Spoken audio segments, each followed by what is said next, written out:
आंखें दिखाने लगी नदियां।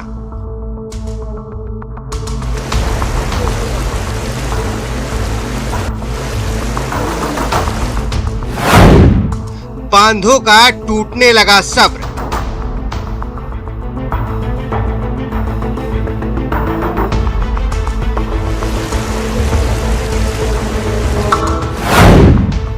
मंझधार में फंसी जिंदगी।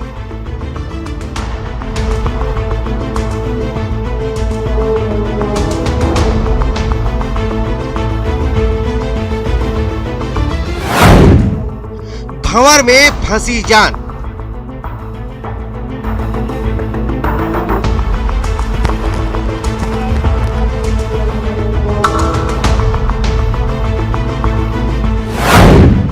सैलाब के आगे बेबस सांसें।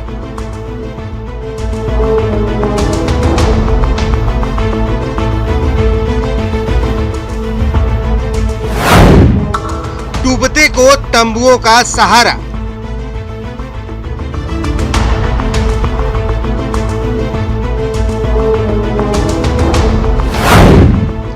बिहार पर पानी का प्रहार।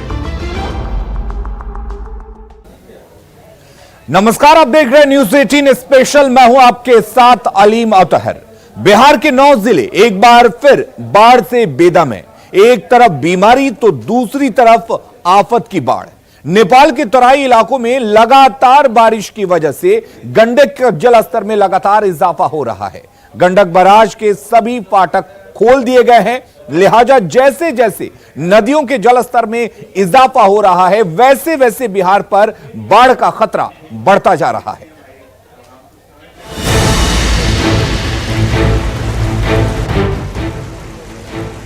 पानी की धार देखकर गंडक के गुस्से का अनुमान लगाया जा सकता है। उफान देखकर समझा जा सकता है कि एक बार फिर गंडक बिहार को लीलने पर आमादा है। नेपाल के तराई इलाकों में भारी बारिश के बाद गंडक बराज के सभी फाटक यानी 36 फाटक खोल दिए गए हैं, जिससे बिहार पर खतरा बढ़ चुका है।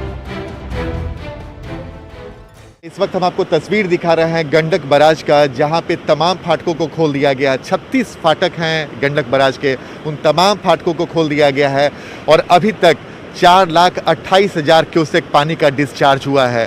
तो अंदाज़ा लगा सकते हैं कितनी खतरनाक स्थिति है। और नेपाल के तराई इलाकों में लगातार तेज बारिश हो रही है, जिसकी वजह से गंडक नदी उफान पर है। इस वक्त आप तस्वीर देख रहे हैं गंडक बराज के पास, और गंडक नदी के इस पानी को देखकर अंदाज़ा लगाया जा सकता है कि बिहार के कई जिलों के लिए कितने खतरनाक संकेत हैं। गंडक बराज का डिस्चार्ज बढ़कर 4 लाख क्यूसेक को पार कर चुका है। गंडक के जलस्तर में वृद्धि के बाद बगहा के दर्जनों गांवों में बाढ़ का पानी घुस चुका है। न्यूज 18 की टीम पानी से तरबतर उस रामपुरवा गांव में पहुंची, जहां जिंदगी एक ट्रॉली पर ठहरी हुई मिली। और हम आपको तस्वीर दिखा रहे थे कि पानी का जो जलस्तर है तेजी से बढ़ता ही आ रहा है। और ये हम आपको तस्वीर दिखा रहे हैं कि आप अंदाजा लगा लीजिए कि घर में पानी प्रवेश कर चुका है और पानी बढ़ता ही जा रहा है, लेकिन लोग अपने घरों को छोड़कर जाना नहीं चाह रहे। क्यों नहीं निकल रहे? क्या नाम है आपका? अशोक पटेल नाम है सर। तो अशोक जी कहाँ नहीं निकल रहे हैं घर से? सामान है सर, सब दह जाएगा इसीलिए रुके हैं। तो सामान से ज्यादा आपका जीवन है ना। हाँ वो तो है, निकल जाएंगे इसमें से। शाम तक रहते हैं यहाँ पर, शाम को बाद में निकल के गाँव में चले जाएंगे। सामान वामान निकला रहा है कुछ। तो पानी बढ़ता ही जा रहा है ना। हाँ पानी बढ़ते जा रहा है। 4 बजे सुबह में पानी आया है यहाँ पर। अच्छा। 4 बजे सुबह में यहाँ पर पानी नहीं था, उसको बाद में पानी आया है। पानी भी बढ़ ही रहा है। हाँ, पानी बहुत बढ़ रहा है। आपका नाम क्या है? निर्मला देवी। तो क्यों नहीं निकल रही यहाँ से? निकाली करा जी पानी में से। पानी के प्रहार ने किस कदर लोगों को घर से उखाड़कर ट्रैक्टर पर बसेरा बसाने को मजबूर कर दिया है। तस्वीरों में आप देख सकते हैं कि कैसे लोग एक ट्रैक्टर की ट्रॉली पर पूरी व्यवस्था बनाए हुए हैं। खुद की जिंदगी के साथ साथ सैलाब से माल मवेशियों को भी बचाने की चुनौती है। अभी उम्मीद जताई जा रही है कि गंडक के जलस्तर में अभी और बढ़ोतरी होगी, लेकिन लोग अपने घर को छोड़कर नहीं जा रहे हैं। क्या नाम है? रामगिया राय। तो रामगिया जी, पानी बढ़ रहा है तो फिर घर क्यों नहीं छोड़ दे रहे हैं? जी सामान उमान देखते हैं सर, जो दोहे ना यहाँ सांप गुजर उजर बहुत चढ़ता है सब घर में। लेकिन पानी बढ़ रहा है तो खतरा भी तो आप लोग को हो जाएगा। जी तो अभी तो रास्ता पर हैं, हम लोग चल जाएंगे भाग के, पहुंचने वाला आदमी है हम लोग। एक तरफ सैलाब है तो दूसरी तरफ सामान और जान माल की सुरक्षा। जाहिर है जिंदगी मझधार में फंसी हुई है। रामपुरवा गांव में ही एक एसएसबी कैंप मौजूद है। यहाँ भी पानी ने अपना बसेरा जमा रखा है। एसएसबी कैंप के जवान जल से जंग लड़ रहे हैं। एहतियातन कैंप में मौजूद सामान को सुरक्षित स्थानों पर पहुंचा दिया गया है। कई इलाकों में पानी प्रवेश कर चुका है, उसी में से एक है एसएसबी कैंप। और इस वक्त हम आपको तस्वीर दिखा रहे हैं एसएसबी कैंप की तस्वीर, जिसमें पानी प्रवेश कर चुका है और जल स्तर बढ़ता ही जा रहा है। और सुरक्षा की दृष्टि से जो तमाम उनके सामान है, महत्वपूर्ण सामान है, उसको यहाँ से हटा के किसी सुरक्षित स्थान पर भेजा जा रहा है। यकीनन पानी के प्रहार के आगे जिंदगी बेबस है, लेकिन अफसोस है कि हर साल की यही कहानी है। न्यूज 18 के लिए वाल्मीकि नगर से आनंद अमृतराज की रिपोर्ट। तो समझना जरूरी है कि नेपाल में बारिश होती है तो आखिर बिहार क्यों डूब जाता है। इसके लिए थोड़ा इतिहास को खंगालना जरूरी है। दरअसल गंडक नदी नेपाल और भारत दोनों जगह पर बहती है। गंडक नदी पर ही गंडक बराज बांध बना हुआ है और बराज के 36 फाटकों में 18 भारत में और 18 नेपाल में खुलते हैं। और आप समझ सकते हैं कि दोनों ही जगह पर, दोनों ही देशों में आधे आधे फाटक हैं। बराज पर दोनों देशों का अधिकार बराबर का है और लॉकडाउन की वजह से बराज की मरम्मत भी अच्छे तरीके से नहीं हो पाई है। यह भी एक बड़ी वजह है। 1959 में भारत नेपाल के बीच गंडक पावर प्रोजेक्ट को लेकर एक समझौता हुआ था और इस समझौते के बाद नेपाल में बारिश और बिहार में बाढ़ को समझने के लिए थोड़ा इतिहास को भी जानना जरूरी है। तो 1959 में भारत नेपाल के बीच में गंडक नदी पावर प्रोजेक्ट और सिंचाई को लेकर एग्रीमेंट हुआ था। संधि के मुताबिक प्रोजेक्ट के लिए भारत को नेपाल सीमा के भीतर जितनी भी जमीन और संसाधन की जरूरत होगी वो नेपाल सरकार उपलब्ध कराएगी। तो इस तरीके का एग्रीमेंट हुआ था और इस एग्रीमेंट के वजह से काफी कुछ दिक्कतें भी आती हैं। अब आपको सुपौल के एक बांध पर लिए चलते हैं जो बनाया तो गया है नदी की धार को रोकने के लिए, लेकिन वो बांध तकरीबन 3000 लोगों के लिए जिंदगी की डोर बन चुका है। ये वो झुग्गी झोपड़ियां हैं जो सैलाब के सितम की कहानी कह रही हैं। इन झुग्गियों में वो जिंदगियां बसती हैं जिन्हें बाढ़ ने बेबसी की कगार पर पहुंचा दिया है। कोसी के कहर को रोकने के लिए ये है कोसी का पूर्ति तटबंध, जो न सिर्फ कोसी के रफ्तार को थामे हुए है बल्कि सैकड़ों परिवारों की जीवन की डोर है। ग्राउंड जीरो पर पहुंचकर न्यूज 18 की टीम ने बांधों पर बसी जिंदगी को समझने की कोशिश की। जी हाँ, ये सुपौल का वासपट्टी पंचायत का ये बांध है और जरा देखिए कि ये ठीक कोसी की गोद में बसा हुआ, वहां से विस्थापित लोगों के लिए ये बांध जो है एक आसरा बना हुआ है। और यहाँ पे एक नहीं, लगभग 250 से 300 घर होंगे, जहाँ पे कुल जनसंख्या जो है इसकी 2500 से 3000 के लगभग है। और सारे लोग जो है वो कोई 1 साल से, कोई 3 साल से, कोई 4 साल से यहीं पे रहने को मजबूर है। ये जिंदगी है बांध की, और बांध पे जिंदगी कैसे चलती है, इस बारिश में लोगों की जिंदगी कैसे गुजर बसर हो रही है, वो हम आपको दिखाने की कोशिश करते हैं। मझधार में फंसी जिंदगी को तलाशते हम एक ऐसे परिवार के बीच पहुंचे जो एक नहीं बल्कि कई सालों से बांध पर बसा हुआ है। ये है परमानंद यादव। 4 साल पहले यानी 2016 में आए बाढ़ में गांव पूरी तरह से बर्बाद हो गया था। अपने साथ 8 लोगों के पूरे परिवार को लेकर बांध पर शरण के लिए परमानंद यादव पहुंचे थे। तब से लेकर यही उनकी दुनिया है। आप यहीं पे रहती हैं? हाँ सर, यहीं पे रहते हैं। सब चीज का दिक्कत होता है सर, जारन काठी हर चीज, खाना उना के कोई चीज के व्यवस्था नहीं रहता है। यहाँ पर पानी आता है, उधर घर टूट जाते हैं, यहाँ पे आके बसे हैं, तो यहाँ पर भी कोई चीज का व्यवस्था नहीं है, तो कैसे रहेंगे? बाबा यहाँ पे कितने साल से रह रहे हैं? 3-4 साल से रही हजूर। 3-4 साल से? जी। एक तो बाढ़ का कहर, ऊपर से कोरोना की मार, लिहाजा अब तो रोटी पर भी आफत आ चुकी है। बांध पर जिंदगी ऐसी कि बच्चों का भविष्य भी भंवर में है। बांध पर बसे एक और परिवार से हमने जिंदगी की जद्दोजहद समझने की कोशिश की। तो आप 3 साल पहले जब घर कटा था तो आप क्या वहाँ से यहाँ आए कि यहीं पे शादी हुई? नहीं सर, यहीं पर है अपने शादी। आप जब आई थी तो वहाँ पे घर था? ना हाँ सर, वही पार तो रहे घर, तो कोसी में से कट गया ना, तब ही ठंडा आया। बच्चों को फिर पढ़ाई होता है, पढ़ने जाते हैं सर? कैसे के पढ़ाएंगे, टका पैसा नहीं है, लॉकडाउन लग गया तो आदमियों भी तो घोरे मौज आ गया ना, कैसे पढ़ाएगा? नहीं खाने का मिल रहा है, नहीं गैस सिलेंडर है, नहीं कोई जालन बालन है, तो कैसे खाएगा? ये पानी ऊपर से बरस रहा है, इधर उधर से जाने के भी नहीं, कीचड़ नीचे है, उधर तो पानी में सोचते हैं चले जाएं, लेकिन फिर वही हाल है, कट खोड़ जाते हैं। फिर सोचते हैं चले जाएं तो उस टाइम जो है से बालू रहते हैं, इस टाइम फिर पानी आके उसका हर साल सोचते हैं कि हम वहाँ पे जाएं, लेकिन जाने का तो मिल नहीं रहा है। इसी परिवार में कई ऐसे बच्चे भी हैं जिनका भविष्य पानी के भंवर में फंस चुका है। वो न पढ़ाई करते हैं न स्कूल जाते हैं। पढ़ने नहीं जाते हो? नहीं जाए। क्यों? दिक्कत से। क्या दिक्कत है? स्कूल है आपके बांध पे? नहीं बेटा, बांध पे स्कूल नहीं है? नहीं सर। तो कहाँ पढ़ते हो? घर में ही?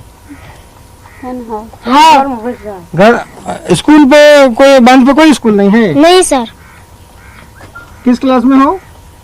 पढ़बे न करे कलम था, नहीं पढ़ती हैं? नहीं पढ़ते हैं, सब कुछ के दिक्कत है, पैसा कौड़ी, स्कूल तो स्कूल कुछ नहीं। तो यहाँ पे कोई स्कूल ही नहीं है? नहीं। जाहिर है बांध पर जिंदगी है और जिंदगी सब्र के बांध का इम्तिहान ले रही है। न्यूज 18 के लिए सुपौल से रवि एस नारायण की रिपोर्ट। सुपौल के कन्हौली के पास डायवर्जन टूटने के कारण कन्हौली का मुख्यालय से संपर्क पूरी तरह से कट गया है। घोरदा नदी में जल स्तर बढ़ने के बाद नरेंद्रपुर गांव के पास डायवर्जन टूट गया। डायवर्जन टूटने के कारण गांव में पानी घुस गया है। गांव वालों का कहना है कि हर साल पानी बढ़ने के साथ डायवर्जन बह जाता है। हालात का जायजा लिया संवाददाता रवि एस नारायण ने। अभी की सबसे बड़ी खबर आपको दिखा रहे हैं कि कुन्हौली जो सुपौल में प्रखंड है, उसका पूरा संपर्क जो है वो मुख्यालय से टूट गया है। और उसका मेन वजह जो है वो यहाँ पे जो डाइवर्जन है, यहाँ पे नरेंद्रपुर गांव है और यहाँ पे बना हुआ डाइवर्जन जो है वो पूरी तरह से क्षतिग्रस्त हो गया है। यहाँ पे आपको बता दूं कि घोरदा नदी है और घोरदा नदी में जल स्तर बढ़ने के कारण जो है यहाँ पे जो डाइवर्जन था उसको पूरी तरह से तोड़ करके हटा दिया है नदी ने। और ये संपर्क जो है वो कुन्हौली का उनके मुख्यालय से पूरी तरह से कट गया है। जाने का कोई साधन नहीं है। सारे के सारे गांव वाले जो हैं उस जगह अपने ही फंसे रहना जो है उनकी मजबूरी हो गई है। और ये यहाँ पे जो लोग रह रहे हैं उनसे जानना जरूरी है। वहाँ से पूरा संपर्क खत्म हो गया? जी सर, पूरा संपर्क खत्म हो गया है। ये पहली बार टूटा है? नहीं, ये 4 दफा टूट गया है, चार बार टूट गया है सर, हर साल? जी हर साल। जैसे सर पानी आता है, जैसे पानी का स्तर बढ़ता है वैसे वैसे डाइवर्सन टूट जाता है। यहाँ पे देख सकते हैं पुल का भी निर्माण हुआ, लेकिन बारिश होने की वजह से काफी ज्यादा बारिश हुई तो पुल का काम जो है स्थगित हो गया, समझे। लेकिन अब यहाँ से जो आना जाना होता है तो ये डाइवर्सन जो है कैसे बनता है? हर साल की टूट जाता है? सर ये डाइवर्सन टूटता है तो कोसी प्रोजेक्ट से इसका ठेकेदार आता है, कॉन्ट्रैक्शन आता है, इसको बना देता है, पानी आता है, फिर बाढ़ में टूट जाता है। तो फिर अभी आप लोग इधर से आना जाना पूरी तरह से बंद है, पूरा बंद है। बहुत दिक्कत होता है, बहुत दिक्कत होता है। अभी अगर यहाँ से किसी को मुख्यालय जाना हो कुन्हौली से तो नहीं जा सकते? बहुत दिक्कत, जैसे कमलपुर, कुनौली, डंगवाड़ा जाना बहुत दिक्कत होता है सर, पूरा बंद हो जाता है। ये जो है वो परेशानी का सबब हो गया है। और यहाँ पे डाइवर्जन टूटने के कारण जो है कुन्हौली की पूरी तरह से एक ढंग से कहें संपर्क टूट गया है। और जरूरी है कि यहाँ पे जल्द से जल्द काम लगाया जाए ताकि लोगों का आवागमन जो है वो शुरू हो सके। कैमरा पर्सन दीपक के साथ रवि एस नारायण, न्यूज 18 सुपौल। चारों तरफ दरिया है, सिसकता इंसान है, कहीं बस्ती डूबी है तो कहीं बह रहा अरमान है। दरभंगा के हायाघाट के मोहम्मद समीम की कहानी ही कुछ ऐसी है जो हर बार बेटी के हाथ पीले करने का सपना देखते हैं, लेकिन बाढ़ की त्रासदी में सपना साकार नहीं हो पाता। घर बार डूबने के बाद मोहम्मद समीम हर बार बागमती के तट पर बने बांध में शरण लेने चले आते हैं और फिर बारिश हो या आसमानी बिजली, झोपड़ी में ही अपनी बेटियों के साथ गुजर बसर करने को मजबूर हो जाते हैं। ऐसे ही एक परिवार के बीच पहुंचे सहयोगी रजनीश कुमार। तकदीर का फसाना जाकर किसे सुनाऊं, इस दिल में जल रही है अरमान की चिताएं। आज हम एक ऐसे ही बदनसीब पिता से आपको मिलवाते हैं जिनका बाढ़ में हर बार ना सिर्फ आशियाना डूब जाता है बल्कि बेटी के हाथ पीले करने का सपना भी टूट जाता है क्योंकि वो बेघर हो जाते हैं। दरभंगा के हाया घाट की तस्वीर आपको दिखाते हैं कि देखिए ये बांध है और यहाँ पर ऐसे तो कई लोगों की जिंदगी कटती है। हर साल 4 महीने प्रकृति का कहर के बाद लोग यहाँ पर आकर तत्काल जो है आशियाना बना लेते हैं और देख सकते हैं कि पूरा परिवार यहीं पर रहते हैं।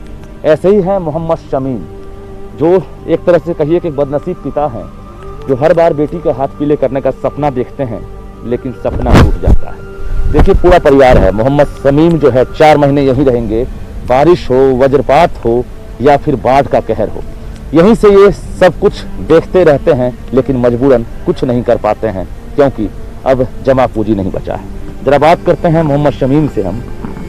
मोहम्मद शमीम जी ये बताइए सर कि कितने महीने आप लोग यहाँ रहते हैं? 4 महीना रहना पड़ता है सर। यहाँ जो है हर साल इसी स्थिति हो जाती है और घर जो है टूट जाता है। यहाँ आकर करके सहारा लेते हैं और सोचते हैं कि बच्ची का शादी करें तो सारा ही हर व्यवस्था ही खत्म हो जाता है सर।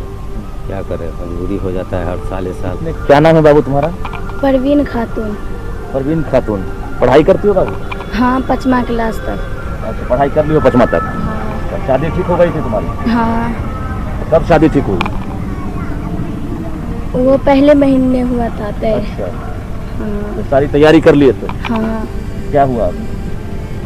पैसे वैसे नहीं थे और दार भी आ गए थे। घर बचा है या डूब गया? डूब गया। डूब गया। हाँ। इस साल शादी होगी अब? क्या लग रहा है? नहीं सर, नहीं हो सकता। आपकी शादी जब हो रही थी तो उस समय भी ऐसा ही हुआ था? जी जी। क्या सब हुआ था बताइए? जैसे पानी उनी का बार बार आया हुआ था, पानी उनी बरसता था। रिश्ता तय हो गया था? हाँ। हुआ था समय पर? नहीं। समय पर शादी नहीं हुई? नहीं। मोहम्मद शमीम के ऊपर 4 बच्चों की फिलहाल जिम्मेवारी है और 2 बेटी की शादी इन्होंने तो कर ली है लेकिन 2 बेटी अभी बची हुई है। शादी के लिए सब कुछ तय हो गया था, रिश्ते भी तय हो गए थे और लड़के वाले मान भी गए थे, लेकिन फिर से इस बार बाढ़ का कहर आया और इनका सपना टूट गया। अब फिर ये बेघर हो गए हैं, फिर से जाएंगे, पानी सूखने के बाद आशियाना खड़ा करेंगे, फिर से जमा पूंजी जमा करने के बाद एक बार इंतजार करेंगे कि फिर से बेटी के हाथ पीले तो हों। कैमरामैन मनीष जुनेजा के साथ रजनीश कुमार, न्यूज़ 18, हाया घाट, दरभंगा। भागलपुर में गंगा का कहर लगातार जारी है। कटाव इस कदर बढ़ गया है कि मिनटों में बड़ी बड़ी बिल्डिंग गंगा में समा जा रही है। तस्वीरें देखिए कैसे पलक झपकते ही ये बिल्डिंग धराशायी हो गई। ये तस्वीर सबौर के शंकरपुर पंचायत की है जहां नया टोला रामनगर का आंगनबाड़ी केंद्र देखते ही देखते गंगा में समा गया। चंद सेकंड में आंगनबाड़ी केंद्र गंगा में धराशायी हो गया। गंगा के कभी बढ़ते और कभी घटते जलस्तर के कारण विभिन्न इलाकों में कटाव हो रहा है, जिसमें कई घर भी नदी में विलीन हो चुके हैं। और नेपाल की तराई क्षेत्र और उत्तर बिहार में लगातार हो रही बारिश से एक बार फिर नदियां खतरे के निशान के ऊपर बहने लगी हैं। मुजफ्फरपुर में बागमती नदी औराई के कटौझा में लाल निशान को पार कर चुकी है, जबकि गंडक और बूढ़ी गंडक लाल निशान के बिल्कुल करीब पहुंच चुकी है। न्यूज़ 18 संवाददाता प्रवीण ठाकुर ने इसका जायजा लिया है। नेपाल की तराई और मुजफ्फरपुर सहित उत्तर बिहार के अलग अलग हिस्सों में लगातार हो रही बारिश से लगातार जो नदियों का जलस्तर है उसमें बढ़ोतरी हो रही है। मुजफ्फरपुर शहर से गुजरने वाली ये बूढ़ी गंडक नदी है जो अब खतरे के निशान से महज 11 सेंटीमीटर नीचे बह रही है और जो तटबंध के भीतर बसी आबादी है उसमें नदी का जो पानी है वो जाने लगा है। आप देख सकते हैं किस प्रकार घर हैं जो फूस के घर हैं या फिर खपरेल के घर हैं वो अब डूबने लगे हैं और ये तटबंध के भीतर का इलाका है और महज लाल निशान से बूढ़ी गंडक 11 सेंटीमीटर नीचे बढ़ रही है। लेकिन कल जिस प्रकार रिकॉर्ड वर्षा दर्ज की गई है 206 मिलीमीटर बारिश मुजफ्फरपुर में हुई है, इसके बाद बागमती नदी फिर से उफान पर है। बागमती नदी औराई के कटौंझा में फिलहाल खतरे के निशान से 1 मीटर ऊपर बह रही है। तो लगातार बारिश और अगले 2 दिनों के अलर्ट के बाद फिर से नदियों के जलस्तर में बढ़ोतरी हो रही है। कैमरामैन संजीव के साथ प्रवीण ठाकुर, न्यूज़ 18 मुजफ्फरपुर। और न्यूज़ 18 स्पेशल में फिलहाल के लिए इतना ही। खबरें लगातार जारी हैं, बने रहिए न्यूज़ 18 बिहार झारखंड के साथ।